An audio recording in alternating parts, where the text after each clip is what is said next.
A Federação Espírita do Rio Grande do Sul convida você para participar da campanha O Evangelho no Lar e no Coração. Faça e ensine a fazer.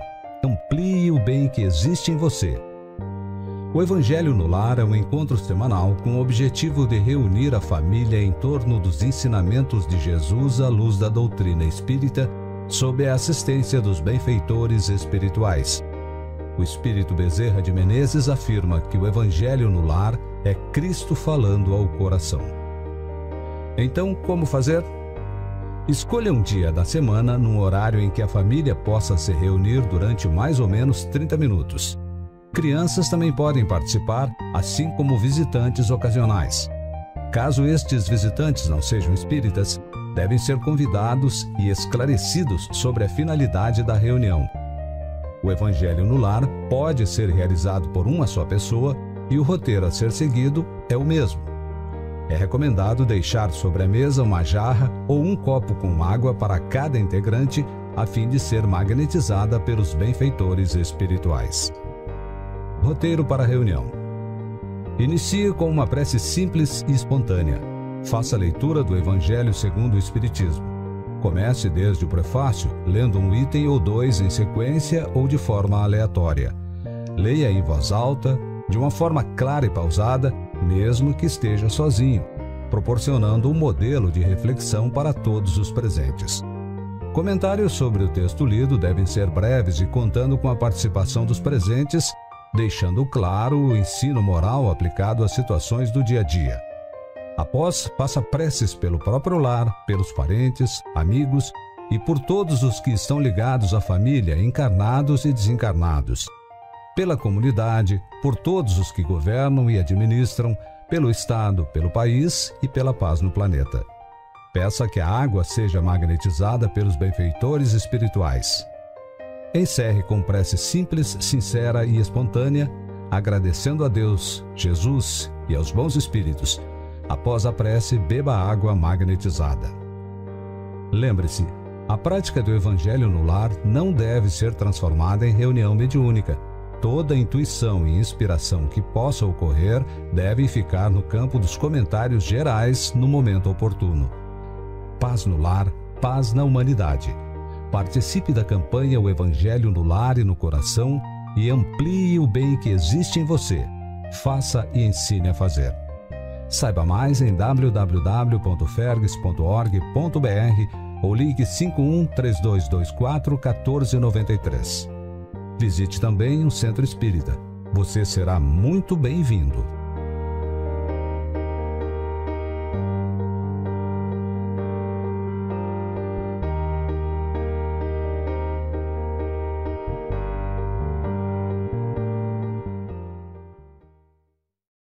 Olá, meu nome é Eliamara Nascimento e eu vou falar sobre os desafios da vida familiar.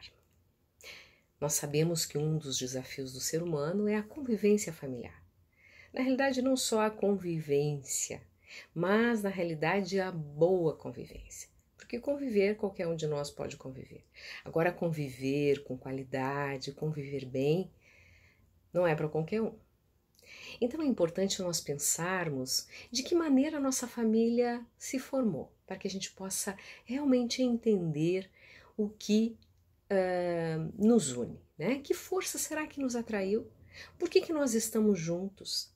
E é importante nós lembrarmos que os nossos sentimentos, as nossas tendências, as nossas afinidades, afinidade também moral, unem uns aos outros. E também os laços de amor, de afeição, de carinho também nos ligam aos nossos afetos. Sabemos já que as correntes também de raiva, de vingança, de ódio, elas não nos unem, elas nos algemam, nos prendem uns aos outros, que só o amor é capaz de, então, abrir essas algemas, o amor, o perdão. Então nós precisamos perdoar e transformar aquele ódio que talvez tenha acontecido no passado, num passado bem mais longínquo que a gente nem lembra, ainda bem que não lembramos. Transformar então esse ódio em amor, transformando os desafetos em afetos e transformando os nossos inimigos em amigos. É claro que isso leva tempo. Às vezes não é somente uma encarnação para que a gente consiga fazer todo esse processo transformacional. Por isso Deus nos coloca juntos para que a gente possa aprender a nos amar, para que a gente possa aprender a transformar sentimentos que antes eram sentimentos inadequados em amor, em amizade, em contentamento. No livro SOS Família, Joana de Ângeles, psicografia de Divaldo Franco, desculpe, ela nos diz o seguinte, que o Espiritismo apresenta a família como um instituto abençoado, em que as criaturas humanas se reencontram com um programa de provas e expiações com vistas ao futuro. Então, nós nos reencontramos, é um instituto abençoado, mas a gente se reencontra com provas e expiações para que lá no futuro a gente consiga estar com mais harmonia, com mais paz, com mais amor nesta convivência. Também no livro SOS Família, Joana de Ângeles diz que é um grupo de espíritos normalmente necessitados, desajustados, em compromisso inadiável para a reparação, graças à contingência da reencarnação. Então, nós reencarnamos com afetos, reencarnamos com aqueles que já foram nossos amores de vidas anteriores, que já foram nossos pais, já foram nossos irmãos, já foram pessoas muito queridas ao nosso coração e que hoje estão na nossa família para que a gente possa fortalecer ainda mais esses laços, para que a gente possa ajudar o outro. Mas também nessa mesma família tem aqueles que estão junto de nós com o intuito de nos reajustarmos.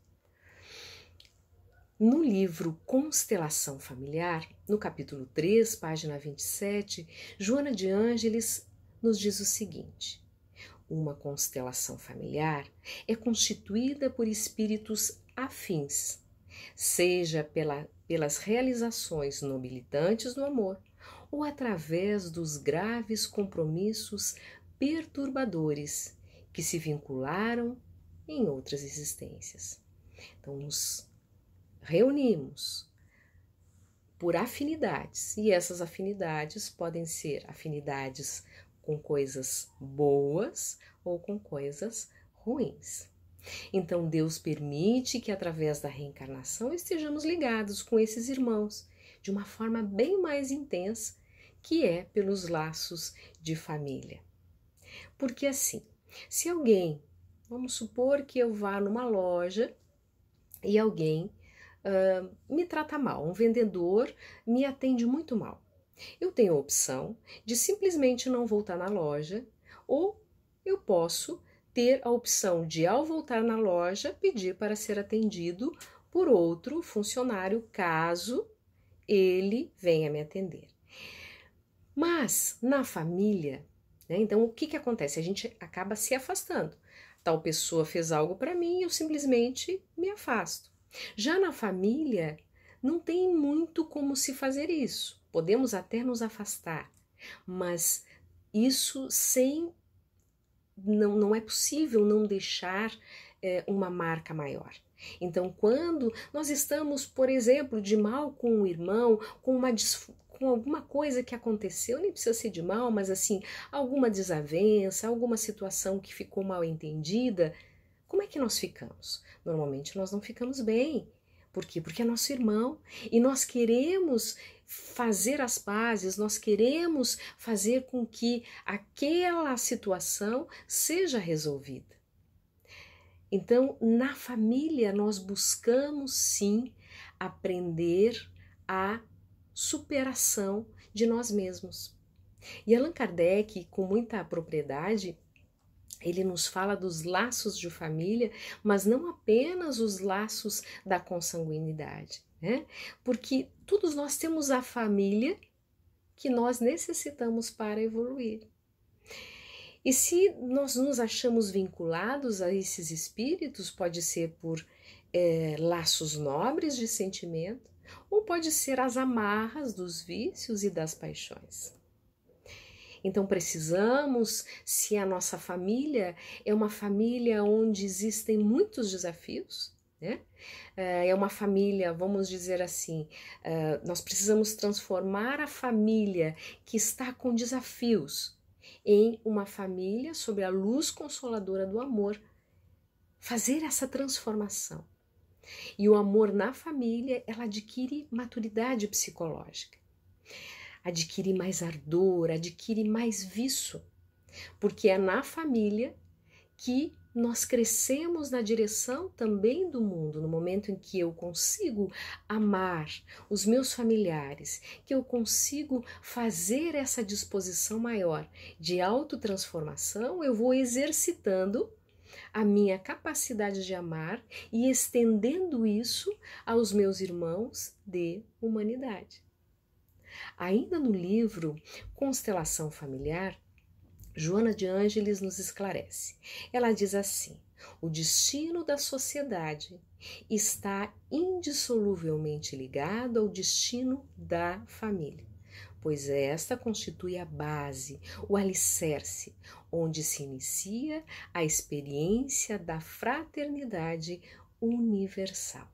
Então, nós só vamos conseguir amar pessoas que são os nossos irmãos de humanidade, quando aquelas pessoas dentro da minha família eu fizer o exercício de perdão, de amor, de fraternidade.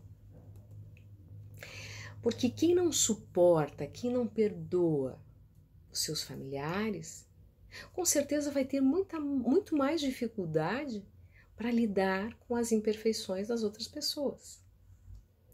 Então, todo o empenho, toda a abnegação, toda a nossa capacidade de amar, toda a nossa capacidade de desculpar, deve ser realizado com muito empenho na nossa família.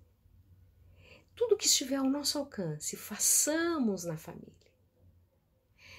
Não somente na família, mas é nela que nós vamos exercitar, fazer fora dela.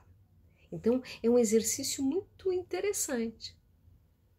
Só que algumas pessoas acham que porque fazem parte da família, os meus familiares me desculpam sempre. Então, tem algumas pessoas que são negligentes. Acabam negligenciando porque, eles vão me perdoar, eles vão aceitar, E a gente sabe que nós precisamos ter uma atenção bem especial com os nossos familiares. Na questão 383 do Livro dos Espíritos, tem a seguinte pergunta: qual é, para o espírito, a utilidade de passar pelo estado de infância, o estado da infância? Qual é a utilidade? Por que nós, quando reencarnamos, temos esse longo período de infância? Por quê? E os espíritos nos dizem: o espírito encarnado, para se aperfeiçoar, é mais acessível às impressões que recebe e que podem ajudar o seu adiantamento, para o qual devem contribuir os incumbidos de educar. Então, isso está no Livro dos Espíritos, dizendo que nós, no período da infância, em especial os primeiros 7 anos, nós estamos mais abertos a novas aquisições. E se nós viemos para a Terra para nos aperfeiçoar, nós estamos no lugar certo, com as pessoas certas, para que a gente possa se aperfeiçoar. E aí é importante lembrarmos que os pais, eles são fundamentais nesse aperfeiçoamento dos espíritos e que não podemos e não devemos de forma alguma negligenciar. Então, quando a gente pensa em família, às vezes a gente pensa em família, qual seria a família ideal para você? Qual é a família ideal? E a gente pode com toda segurança dizer, a família ideal para você é a sua família. Por quê? Porque é nela que tem tudo que você precisa para evoluir. Tudo.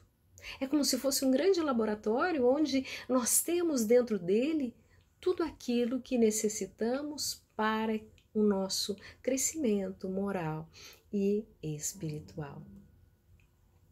No livro Mecanismos da Mediunidade, André Luiz fala algo muito importante sobre a família.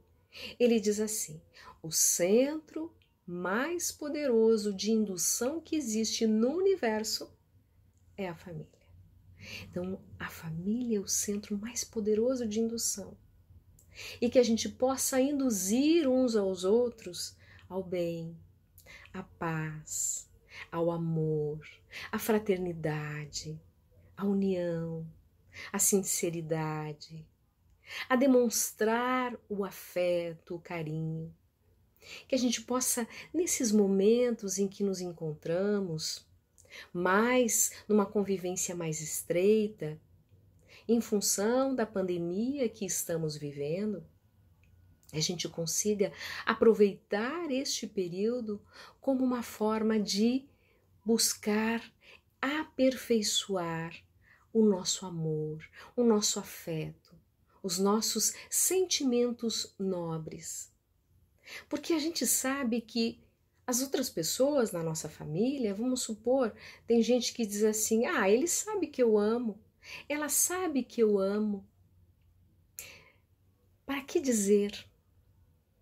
É importante sim dizer, porque existe uma diferença muito grande entre ser amado e sentir-se amado. Às vezes a pessoa ela pode ser muito amada pelos pais, uma criança, um jovem, pode ser um filho, pode ser muito amado pelos pais, mas os pais podem demonstrar isso de uma outra forma, que aquele filho não esteja entendendo que ele é amado, que ele é importante para aquela família. Então, a demonstração de amor é fundamental. E Joana de Ângeles, ela também nos diz que muitos distúrbios são causados pela ausência de amor. A falta de amor gera em nós distúrbios. E a nossa capacidade de sermos agressivos está intimamente ligada ao que? A nossa incapacidade de amar. E ela também nos lembra que muitas vezes, a agressividade é uma forma de nós camuflarmos, ou a outra pessoa, a nossa necessidade de amor. Pensemos nisso. E o afeto é importantíssimo para qualquer ser vivo. Basta a gente observar um animalzinho, um cachorro, quando ele está recebendo carinho, como que ele se comporta fisicamente.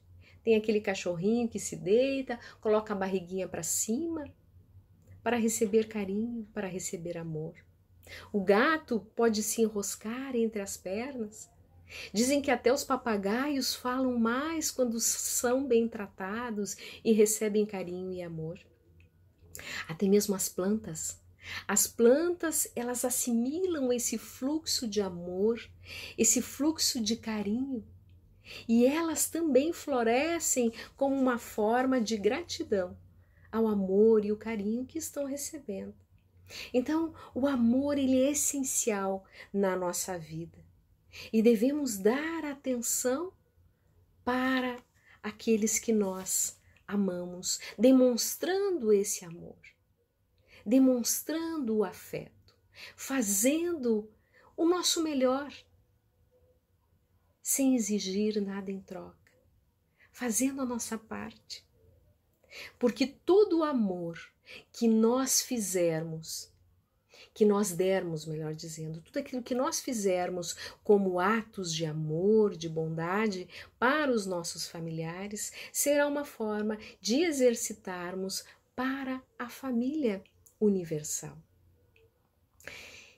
Nós gostaríamos de lembrar de uma história de uma mãe que ela tinha 2 filhos pequenos e o seu marido acabou buscando uma outra forma de vida. Acabou se envolvendo com uma outra pessoa e acabou se separando então da sua esposa e praticamente dos filhos também, porque ele começou a visitar os filhos muito esporadicamente. Então essa mãe fazia para os seus filhos o seu melhor. Dava carinho, dava amor, mas ela também era a provedora daquele lar. E ela às vezes se questionava, será que eu estou fazendo o suficiente? Será que os meus filhos percebem o quanto eles são importantes para mim? Será que eu consigo fazer com que eles sintam o amor que está no meu coração? E ela cuidava daquelas 2 crianças com tanto carinho, com tanto amor.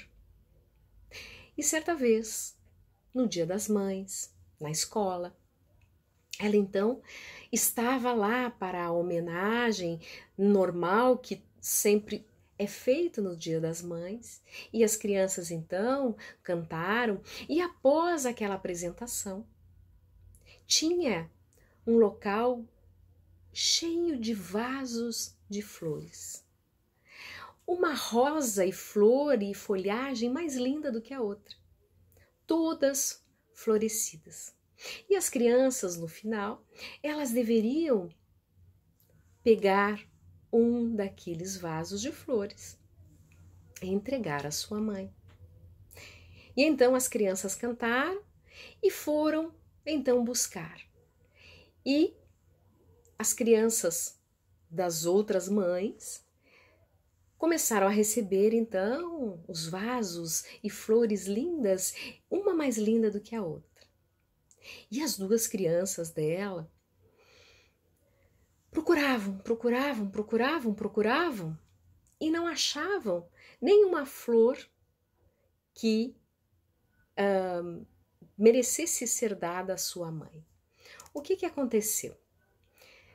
Alguns minutos se passaram e lá no cantinho eles acharam, os 2 olharam a flor e os olhinhos deles se iluminaram e trouxeram para aquela mãe uma flor sem flores, na verdade uma folhagem sem flores, murcha, quase morrendo, e deram para ela com todo carinho. Ó, mamãe, para você no Dia das Mães.